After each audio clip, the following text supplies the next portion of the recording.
اللہ تعالیٰ نے جتنے انسانی رشتے بنائے ہیں، ماں باپ، بہن بھائی، چاچے تائے، دادا دادی، نانا نانی، ساس سسر، خالہ بھانجا بھتیجا، پھوپھی پھوپھا، یہ جتنے اللہ نے رشتے بنائے ہیں، ان میں سب سے اہم رشتہ خامند اور بیوی ہے۔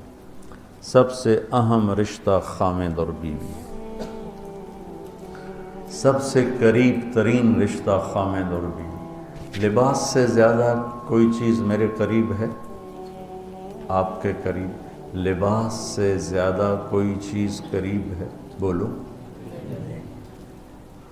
تو اللہ تعالیٰ کہہ رہا ہے کہ میری بیوی میرا لباس ہے، اور میری بیوی سے کہہ رہا ہے کہ تیرا خامن تیرا لباس۔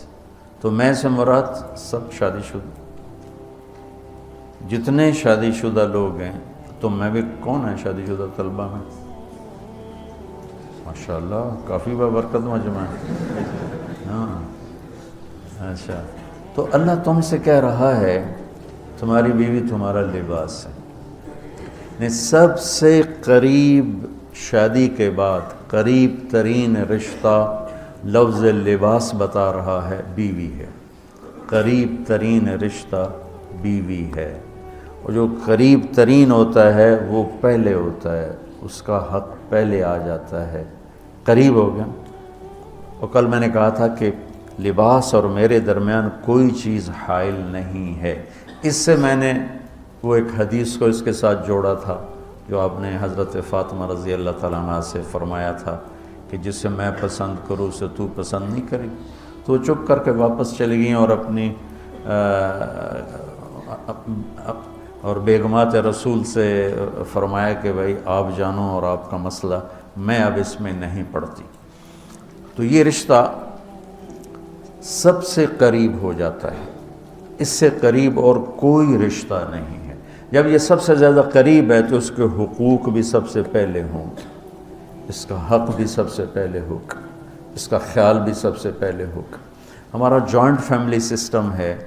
میں کوئی بچیوں کو ساس سسر کے خلاف نہیں بھڑکا رہا، جو سسرال میں زیادتی ہو رہی ہے میں اس کے ازالہ کی کوشش کر رہا ہوں۔ آنے والی بچی اپنے ماں باپ کو چھوڑ کر آئی ہے، اب وہ اپنے خامند کے ماں باپ کو اپنا ماں باپ بنا لے تو اس کی سعادت ہے، اور بچے کے ماں باپ نے اپنی بیٹیوں کو آگے روانہ کر دیا ہے، وہ اس آنے والی بہو کو اپنی بیٹی بنا لیں تو کتنا خوبصورت ہو جائے گا یہ نظام۔ لیکن تربیت بھی نہیں ہے اور سیرت بھی سامنے نہیں ہے۔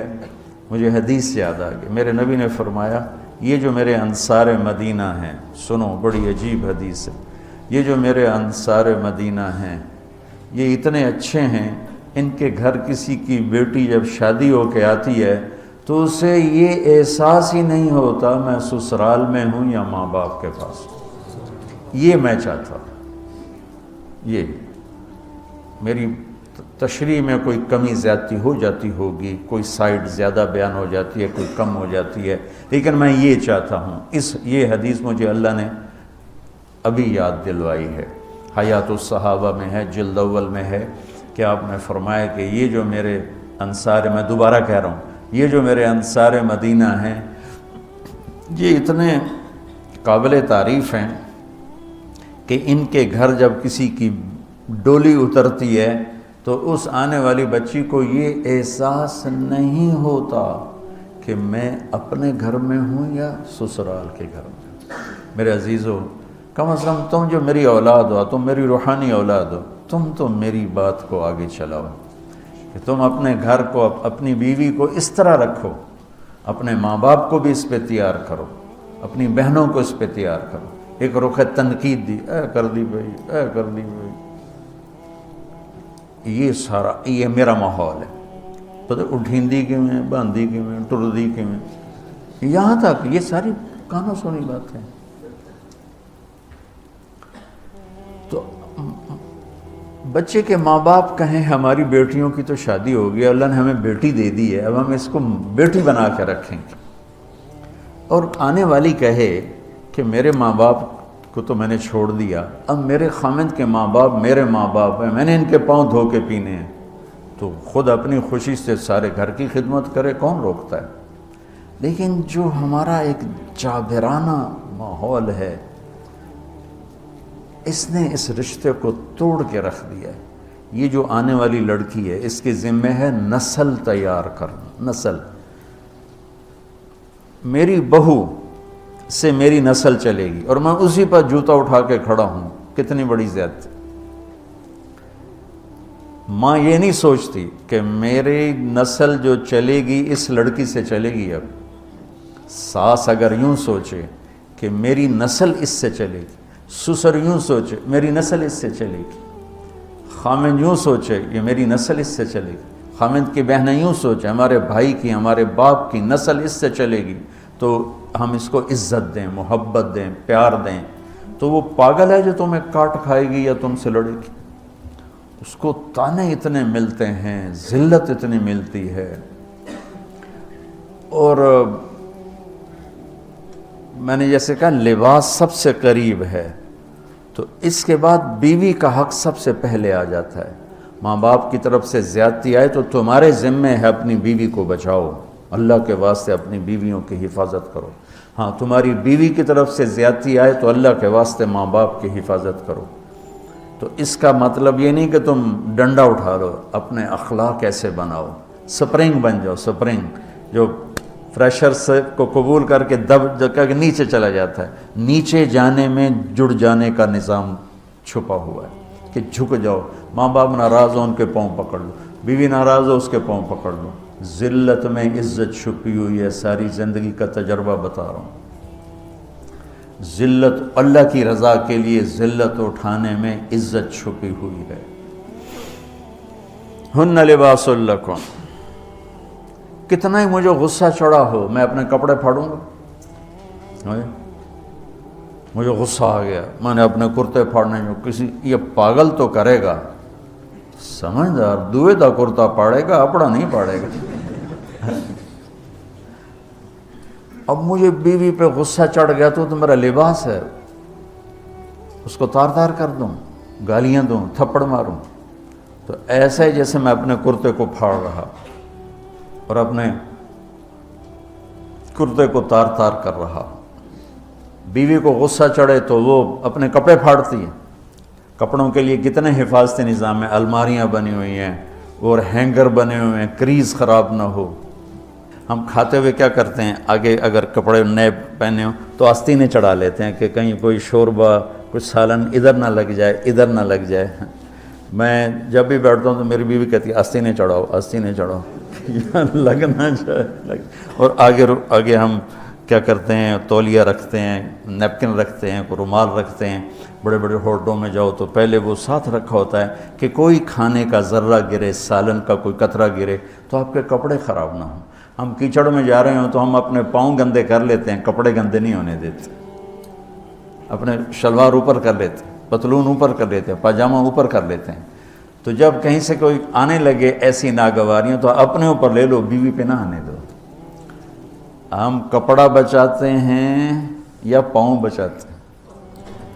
کپڑا بچاتے ہیں، شلوار اوپر ٹانگ لیتے ہیں، کرتے کو یوں سمیٹ لیتے ہیں۔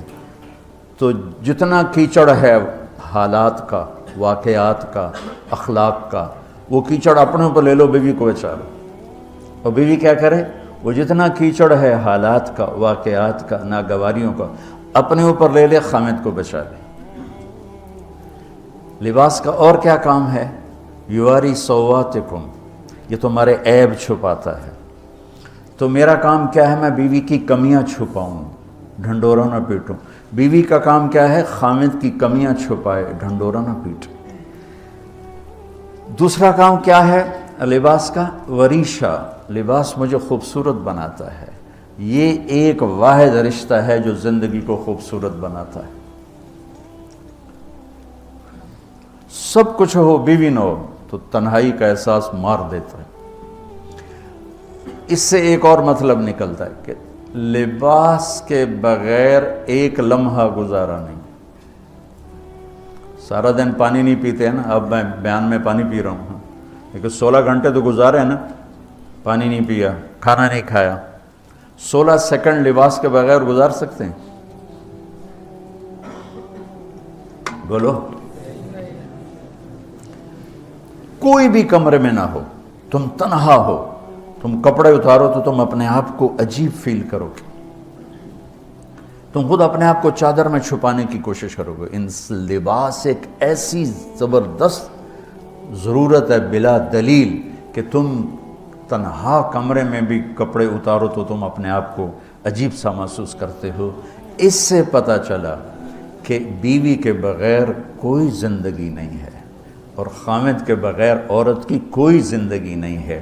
یہ ہمارا بدبخت معاشرہ ہندی کہ کسی بچی کو طلاق ہو جائے وہ گل سڑ کے مر جاتی، اس کی شادی نہیں ہوتی۔ کوئی جوان بچی بیوہ ہو جائے وہ سسک سسک کے مر جاتی، اس کی شادی نہیں ہوتی۔ کوئی 40-50 سال کا ہو جائے مرد، اس کی بیوی مر جائے، کوئی اس کو لڑکی دینے کے لیے تیار کوئی نہیں۔ اور لباس کا لفظ بتاتا ہے کہ شادی کے بغیر انسان ننگا ہے، اور ننگے انسان کا کوئی کہیں بھی گزارا نہیں ہے۔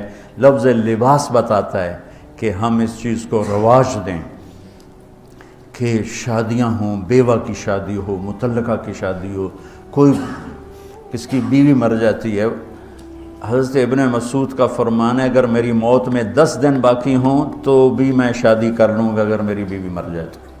ابو ہریرہ کہتے ہیں اگر میری زندگی میں 7 دن باقی ہوں اور میری بیوی مر جائے تو میں 1 ہفتہ بھی شادی کے بغیر نہیں رہوں گا، میں شادی کر لوں گا۔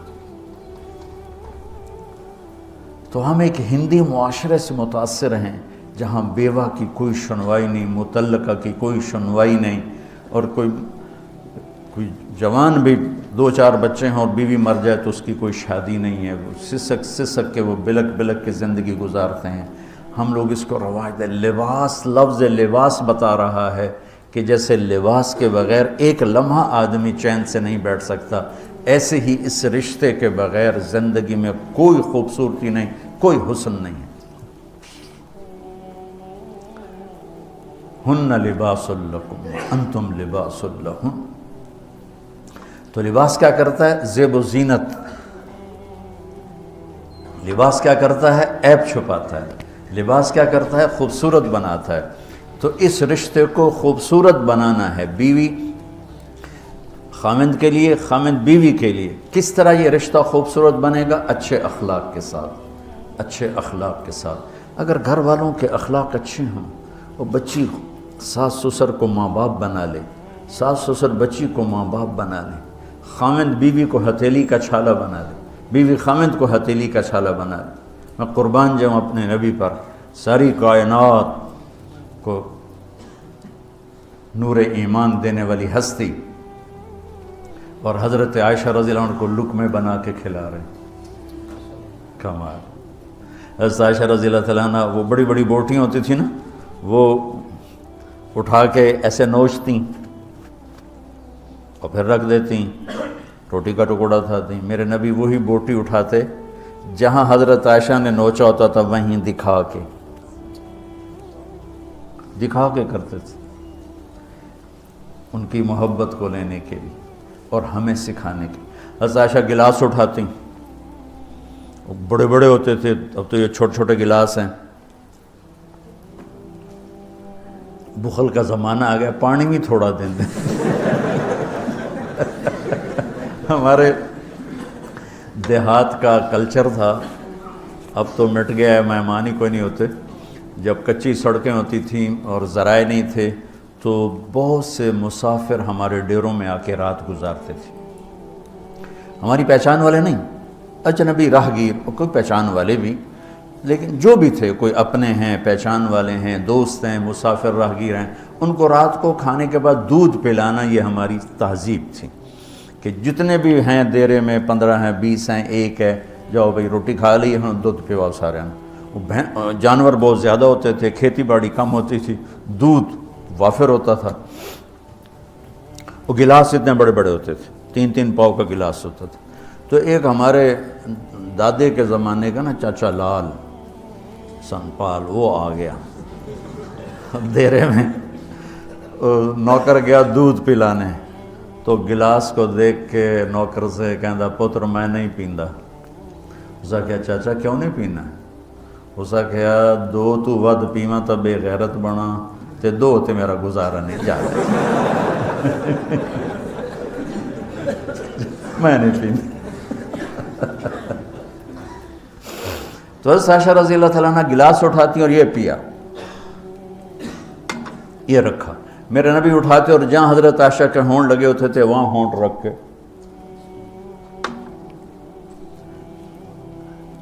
یہ زندگی سکھائی ہے. یا عائشو، کیا محبت سے بولا عائشہ نے، یا عائشو، یہ عاشقانہ انداز ہے، محبوبانہ انداز ہے. یا حمیراء، عائشہ آؤ دوڑ لگائیں. عائشہ مجھے پتہ چل جاتا جب تو میرے اوپر ناراض ہوتی ہے. حضرت عائشہ نے کہا وہ کیسے؟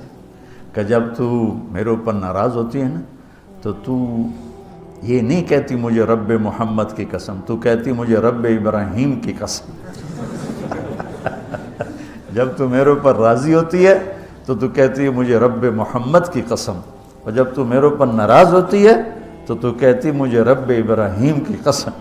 کہ یا رسول اللہ صلی اللہ علیہ وسلم نام ہی آپ کا نہیں لیتی، میرا تو دل آپ پہ کیا، میری جان قربان ہے آپ پر. عرب کے ماحول میں اظہار عشق عیب تھا بیوی سے. ہاں معشوق سے اظہار عشق ساری شاعری بھری پڑی. تم نے شعراء جاہلیت پڑھو یا بعد کو پڑھو، بھری پڑی. وَهَلْ تَبْكِينَ لَيْلَا إِذَا مِتُّ قَبْلَهَا وَقَامَ عَلَىٰ قَبْرِ النِّسَاءُ النَّوَائِحُ لَيْلًا كَمَا لَوْ أَصَابَ الْمَوْتُ لَيْلًا بَكَيْتُهَا وَجَادَ لَهَا دَمْعًا مِنَ الْعَيْنِ الصَّافِحُ وَأَغْبِطُ مِنْ لَيْلًا بِمَا لَا أَنَالُهُ بَلَا كُلُّ مَا قَرَّتْ بِهِ الْعَيْنُ طَائِعُ وَلَوْ أَنَّ لَيْلًا. دیکھو لیلہ لیلہ لیلہ، چار شعر ہیں لیلہ، ہر شعر میں لیلہ. وَلَوْ أَنَّ لَيْلَ الْأُخَيْلِيَّةَ سَلَّمَتْ عَلَيَّ وَدُونِي جَنْدَلٌ وَصَفَائِحُ لَسَلَّمْتُ تَسْلِيمَ الْبَشَاشَةِ أَوْ زَقَى إِلَيْهَا صَدًا مِنْ جَانِبِ الْقَبْرِ سَائِحُ. وہ بڑے زور شور سے لیلہ لیلہ لیلہ اپنے اشعار میں کہہ رہا ہے. لیکن بیوی سے اظہار عشق عیب، موت.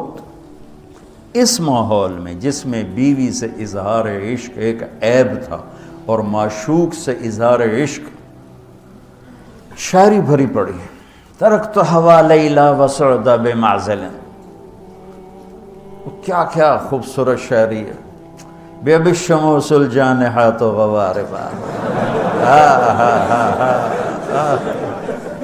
اللہ بساط من الحریر جلاببا حاولنا تفدیتی وخفنا مراقبا فوضعنا ایدیہن فوق ترائب.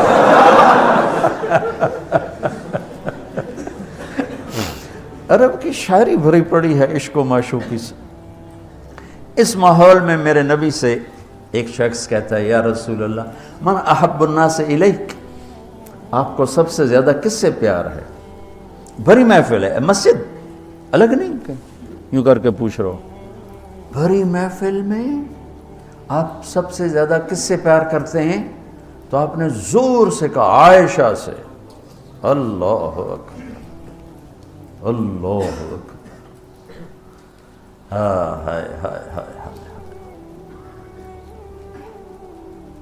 وہ تو ہل گئے، وہ کہنے لگے، ان کی تو سمجھ میں نہیں آئی بات. تو انہوں نے کہا یا رسول اللہ میرا مطلب ہے مردوں میں آپ کس سے زیادہ پیار کرتے؟ تو آپ کو اندازہ ہو گیا بھائی کیوں یہ پوچھ رہا ہے. اس کو ہضم نہیں ہوا جواب. تو آپ نے کہنا تھا ابو بکر سے. تو آپ نے فرمایا مردوں میں عائشہ کے ابا سے، ابوہا عائشہ کے ابا سے. کیا زندگی سکھائی. ہن لباس لکم وانتم لباس لہن، یہ تمہارا لباس ہیں. تمہیں کتنا ہی غصہ چڑھے لباس تو نہیں پھاڑو گے. تمہیں غصہ چڑھے بیوی کو بے عزت نہ کرو. بیوی کو غصہ چڑھے تو کرتا پھاڑے گی، اپنا دوپٹے کو آگ میں ڈالے گی نہیں، اس کو بچائے گی. صرف پاگل یہ کام کرتا ہے. اسی ایک لفظ لباس کے اندر زندگی گزارنے کا پورا طریقہ موجود ہے. اور اسی کے اندر بیواؤں کی، مطلقہ کی، رنڈوے کی شادی کا اشارہ خوبصورت موجود ہے کہ لباس کے بغیر تو ایک لمحہ انسان نہیں گزار سکتا، تو اس کو رواج دینا یہ ہمارے ذمے ہے، اور اپنے نبی کی معاشرت کو بتانا یہ ہمارے ذمے ہے۔ ہم تو ان مسائل میں پڑ گئے جن کا نہ جنت سے تعلق ہے نہ جہنم سے تعلق ہے، الٹا وہ مسائل جس میں زیادہ اختلاف ہے اس میں زیادہ بولنا، زیادہ تقریریں کرنا، اس چیز نے ہمیں اپنی منزل سے بہت دور کر دیا، ہم کھو گئے ہیں، کہیں اور چلے گئے ہیں۔ تو اس عرب کے ماحول میں میرے نبی نے لباس بنا کے دکھایا۔ اور صفیہ رضی اللہ تعالیٰ عنہ چھوٹے قد کی تھی، اونٹ پہ سواری کے لیے وہ خود نہیں کر سکتی تھی، آپ نے اپنا گھٹنا آگے کر دیا، حضرت صفیہ نے آپ کے گھٹنے پر پاؤں رکھا اور اس کو زینہ بنا کے آپ نے ان کو اوپر چڑھایا، زینہ بنا کے۔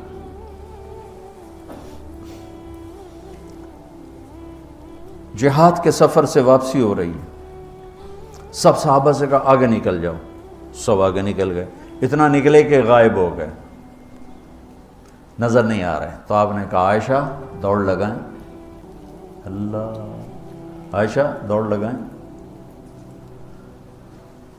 ہم نے کہا جی لگائیں۔ تو حضرت عائشہ فرماتی ہیں میں نے دوڑ لگائی، میں آگے نکل گئی، آپ پیچھے رہ گئے۔ کچھ سال گزر گئے، جہاد کے سفر سے واپسی ہو رہی، آپ نے کہا عائشہ دوڑ لگائیں، میں نے کہا جی لگائیں۔ چلو بھائی آگے چلے جاؤ، سب آگے چلے گئے، غائب ہو گئے۔ تو کہنے لگے میں نے دوڑ لگائی، میں موٹی ہو گئی تھی، میں پیچھے رہ گئی، آپ آگے نکل گئے۔ تو آپ نے کہا ہی بتلک، اب ہمارا تیرا حساب برابر ہو گیا۔ آپ بچوں زندگی تو پڑھو کہ تمہارے نبی نے کیا خوبصورت زندگی گزاری ہے۔ ایک صحابی کہتے ہیں دائم الفکرہ متواصل الاحزان، کیسے تھے ہمارے نبی؟ تو وہ جواب دیتے ہیں بڑے غمگین، بڑے فکر مند۔ ٹھیک ہو، یہی سوال ایک شخص حضرت عائشہ سے کرتا ہے کیسے تھے ہمارے نبی؟ کہتی ہیں کان ضحاکن بسامن، بڑے ہنسنے والے، بڑے مسکرانے والے۔ ایک کہہ رہا ہے بڑے غمگین، بڑے فکر والے، ایک کہہ رہی ہیں بڑے ہنسنے والے، بڑے مسکرانے والے۔ یہ فرق کیوں ہے؟ ایک نے دیکھا ہے مسجد کے ماحول میں، وہاں نبوت کی ذمہ داری مقدم ہے اور اس کا احساس آپ پر وزن ڈال رہا ہے۔ اما عائشہ نے دیکھا مسکراتا ہنستا کہاں؟ گھر میں آپ مسکرانے والے ہیں، آپ ہنسنے والے ہیں، اور نبوت کی ذمہ داری ہے، درد بھی ہے، لیکن اس کو اندر چھپا لیا ہے۔ اب بیگم کو ہنس کے دکھا رہے ہیں، خوش ہو کے دکھا رہے ہیں، اور ان کے ساتھ لاڈ کر رہے ہیں، ان کے ساتھ پیار کر رہے ہیں۔ وہ جو حدیث ام زرع ہے شمائل ترمذی کی، کتنی لمبی چوڑی وہ لایانی کہانی ہے، اور آپ نے بیٹھ کے ساری سنی۔ آج کا تو کوئی بزرگ ہو تو کہتا ہو تو کیا لایانی شروع کر دی، اتنی دیر میں تو ذکر ہو سکتا تھا۔ بیوی کے ساتھ لایانی بھی عبادت، وہ لایانی تو ہوتی نہیں بیوی کے ساتھ۔ جہاد کا سفر ہے، جہاد کا، اور سفر کے لیے تیاری کا اعلان اور کوچ کا اعلان۔ حضرت عائشہ اونٹنی پہ بیٹھیں، گلے میں دیکھا ہار کوئی نہیں، کہا یا رسول اللہ میں تو نہیں جاؤں کہ میرا ہار گم ہو گیا، میرا ہار پہلے ڈھونڈوائیں۔ سارے لشکر کو ہار پہ لگا دیا۔ آپ کہتے تیرا دماغ خراب، میں جہاد میں تیرے لاڈ اٹھاؤں اور تیرے ہار کے پیچھے میں سفر کینسل کروں؟ چلو چلو۔ آپ نے کہا چلو بھائی عائشہ کا ہار ڈھونڈو، سارے ہار ڈھونڈنے میں لگ گئے، سارے۔ یہ میں کہاں سے کوئی میں فرضی قصے بیان کر رہا ہوں، گھڑ گھڑ کے بیان کر رہا ہوں؟ تمہیں اپنے حبیب کی سیرت سے اٹھا کے دے رہا ہوں۔ کوئی آپ کسی سیر پہ نہیں نکلے تھے کہ کوئی بات نہیں سفر کینسل کرو، جہاد کا سفر ہے، اور آپ کہہ رہے ہیں عائشہ کا ہار ڈھونڈو۔ آپ دیکھ رہے تھے کہ آگے عورتوں کے ساتھ کتنے کتنے ظلم ہوں گے۔ تم کو بھی سنو ان کی چیخیں اور آہیں جو میں سنتا ہوں، تمہارے کلیجے پھٹ جائیں کہ کس قدر ظلم ہے۔ اور تمہیں عجیب بات بتاؤں، یورپ میں نظر آتا ہے عورت بڑی آزاد ہے، یورپ کی عورت پر یہاں سے بھی زیادہ ظلم ہوتا، دیکھنے میں وہ آزاد نظر آتی، لیکن اوف اللہ اللہ۔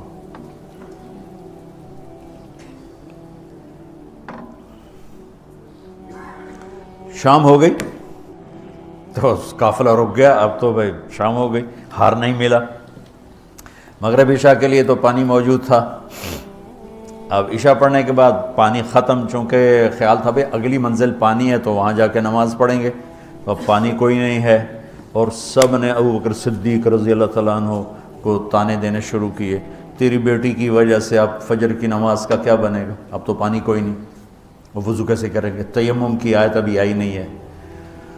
تو حضرت ابو بکر صدیق کو غصہ چڑھا، وہ گئے اللہ کے نبی کے خیمے میں، وہ تو باب تھے، تو آگے اللہ کے نبی حضرت عائشہ کی گود میں سر رکھے سو رہے تھے، حضرت عائشہ یوں بیٹھی ہوئی تھی، تو اب کیا کریں، وہ سوئے ہوئے ہیں تو بول تو سکتے ہی نہیں، تب وہ چہرے سے ان کو ڈانٹ رہے ہیں،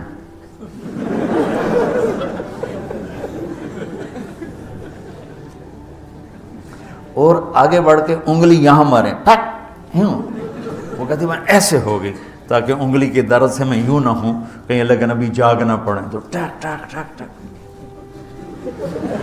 تیری وجہ سے آج سارے صحابہ تکلیف میں اور پانی کوئی نہیں ہے، گویا چہرے سے سارا کچھ کہہ رہے ہیں، یوں کر رہے ہیں، چہرے سے سارا کچھ بتا رہے ہیں، اور غصے میں باہر آ گئے۔ اللہ کے نبی کی آنکھ کھلی، پتہ چلا پانی کوئی نہیں، نماز کا ٹائم ہے، اللہ نے کہا چلو فتیمموا صعیدا طیبا، چلو بھائی مٹی سے تیمم کرو، ہم نے تمہیں پانی سے بھی بے نیاز کر دیا۔ تو پھر سعد بن عبادہ کہنے لگے ابو بکر تیرے گھرانے کی یہ پہلی برکت تھوڑا ہی ہے، اور بھی بڑی برکتیں پہلے ملی ہیں، پہلے سب ناراض ہو رہے تھے، پھر سارے خوش ہو گئے کہ یہ کیا مل گیا، اللہ نے ہمیں تیمم دے، کسی امت کو تیمم نہیں ملا۔ دیکھو نا، یوں کر کے کر لو، اس سے کوئی پاک ہوتا ہے، اور پھر یوں ایسے کر لو، چلو بھائی غسل سے بھی فراغت ہو گئی، پانی کوئی نہیں ہے تو ہمیں غسل کی ضرورت پڑ گئی ہے، تو اتنا ہی کام ہے، ضربتان۔ حضرت عمار بن یاسر نیا تیمم کا حکم آیا تھا، پتہ تھا نہیں کیسے کرنا ہے، تو وہ سفر میں تھے تو ان کو ضرورت پڑ گئی نہانے کی، ان کا اب وضو کے لیے تو تیمم ہے بھائی یوں کر لو، لیکن نہانے کے لیے تو تیمم کیسے کروں گا، تو سارے کپڑے اتار کے ریت پہ کبھی یوں لوٹ کبھی یوں ہو رہا کبھی یوں ہو رہا، چھ بھی بڑے لمبے چوڑے عمار بن یاسر آ کر کہنے لگے یا رسول اللہ آج میں نے یوں تیمم کیا، آپ نے کہا انما یکفیک ضربتان، ارے وہاں بھی تجھے 2 ضربیں ہی کافی تھیں، یہ اور یہ۔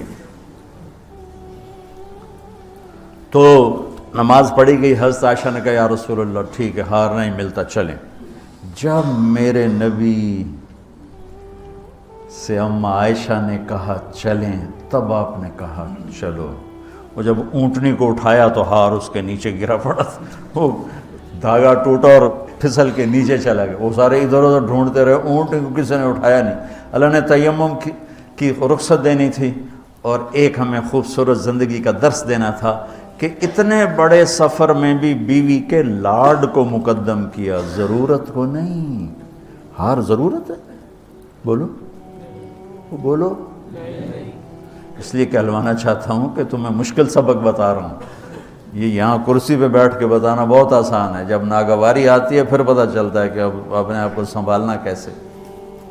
اگر ناگواریوں کو سہنا سیکھ جاؤ گے تو تمہارا گھر جنت بن جائے گا، اگر ناگواریوں کو اگلنا شروع کرو گے تو تم اپنے گھر کو جہنم بنا لو۔ یاد رکھنا، شکل صورت چند دن، روپیہ پیسہ ایک دن بھی نہیں، کپڑے زیور گاڑیاں چند دن، اور اخلاق موت تک ساتھ دیتے۔ اخلاق کا حسن کبھی باندھ نہیں پڑتا، اخلاق کے حسن و جمال کو کسی میک اپ کی ضرورت کوئی نہیں۔ بمکارم الاخلاق کن متخلقا لیفوها ثناء جدک العطر الثنی فاصدق صدیقک ان صدقت صداقتا فادفع عدوک باللتی فاذا الذی۔ ضمیری کہتے ہیں کہ ایسے اخلاق بنا کہ تم مشک کی طرح مہکے، دوست کو دوست بن کے دکھا، اور فادفع عدوک باللتی فاذا الذی، یہ مصر آپ کی فصاحت پر پتہ بتاتا ہے کہ کیا کمال سے آیت کو اس مصرے میں فٹ کیا۔ فادفع عدوک باللتی فاذا الذی، ادفع باللتی ہی احسن فَإِذَا الَّذِي بَيْنَكَ وَبَيْنَهُ عَدَاوَةٌ كَأَنَّهُ وَلِيٌّ فَادْفَعْ عَدُوَّكَ بِالَّتِي فَإِذَا الَّذِي.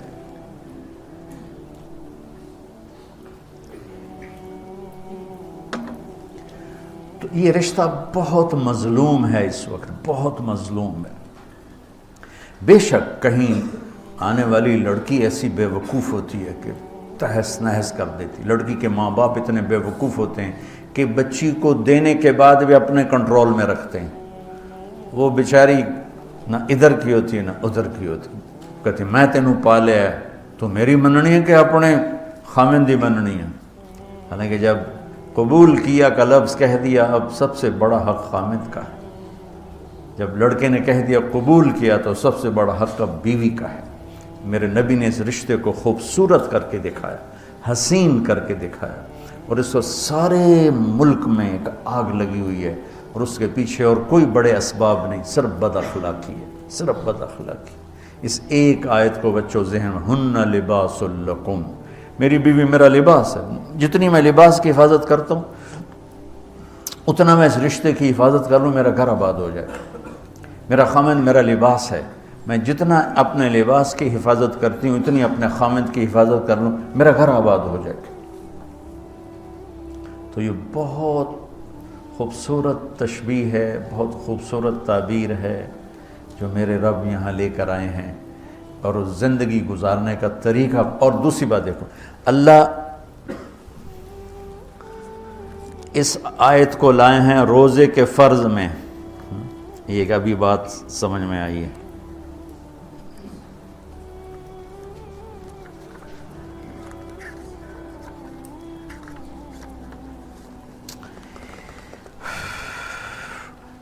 پیچھے آ رہا ہے یا الذین آمنوا کتب علیکم الصیام، روزے آ رہے ہیں، ٹھیک ہے. یہ سارا روزہ آ رہا ہے، یہ سارا روزہ آ رہا ہے. اذا سالک عبادی، اس میں دعا آ گئی. پھر احل لکم لیلۃ الصیام الرفث، یہ معاشرت آ گئی. اس کے بعد پھر اللہ تعالیٰ بتا رہا ہے کلوا واشربوا حتی یتبین لکم الخیط الابیض. فرض روزے کے درمیان معاشرت کو اللہ نے ذکر کیا ہے. فرض روزے کے اوپر بھی روزہ ہے، نیچے بھی روزہ ہے، درمیان میں معاشرت ہے. یہ ایک بات ابھی ذہن میں آئی ہے کہ ہم روزے کو جتنی اہمیت دیتے ہیں، عبادات کو ہم جتنی اہمیت دیتے ہیں، اتنی اہمیت ہم معاشرت کے احکام کو نہیں دیتے. ہم معاشرت کو سمجھتے ہیں دنیا داری ہے، میں بیوی سے ہنس رہا ہوں، کھیل رہا ہوں، میں اس کے پاس بیٹھوں، وہ میرے پاس بیٹھی ہے، ہم کوئی گھر کی بات کر رہے ہیں، ہم اسے دنیا داری سمجھتے ہیں. اور میرا رب اوپر روزہ، نیچے روزہ، اور بیچ میں لباس لکم. کیا عجیب بات نہیں؟ اوپر بھی روزہ، نیچے بھی روزہ، اور بیچ میں ہن لباس لکم وانتم لباس لہن. جیسے اوپر بھی اخلاق، نیچے بھی اخلاق، اور بیچ میں تبلیغ. خذ العفو واعرض عن الجاہلین، اور بیچ میں ہے وامر بالعرف. معاف کرنے کو مضبوط پکڑو، نیچے زیادتی کرنے والوں کو معاف کرو، اور درمیان میں دعوت کا کام کرو. دعوت کو خوبصورت بنایا اخلاق کے ساتھ، اور بندگی کو خوبصورت بنایا معاشرت کے ساتھ. کہ اوپر روزہ، نیچے روزہ، اور بیچ میں آ رہا ہے تمہاری بیوی تمہارا لباس ہے، تمہارا خامن تمہارا لباس ہے. یہ ایک خوبصورت درس ہے بچوں. اگر اس کو میں لے لوں، آپ لے لیں، جو سن رہے ہیں وہ لے لیں، ان کی زندگیاں آباد ہو جائیں.